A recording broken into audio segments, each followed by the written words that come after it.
प्रशांत कोरटकरच्या जामीन अर्जावरची आजची सुनावणी संपलेली आहे। कोल्हापूर सत्र न्यायालय आता परवा या संदर्भातला निकाल देणार आहे। कोरटकरला जामीन मिळणार की नाही हे 2 दिवसांनी कळेल। 9 एप्रिलला यावर न्यायालय निकाल देणार आहे। कोर्टामध्ये आज काही युक्तिवाद झाला ते आपण पाहूया।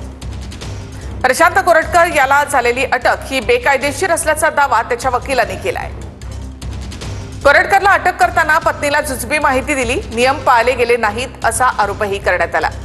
कोरटकर याची व्हायरल केलेली कॉल रेकॉर्डिंग अर्धवट होती असा युक्तिवाद ॲडव्होकेट घाग यांनी केलाय। व्हायरल रेकॉर्डिंगमध्ये साधा हॅलो हा शब्द सुद्धा ऐकायला मिळत नाही असा युक्तिवाद घाग यांनी केला। मिळालेली कोठडी ही चौकशीसाठी पुरेशी असल्यामुळे जामीन मिळावा असा ॲडव्होकेट घाग यांनी युक्तिवाद केला।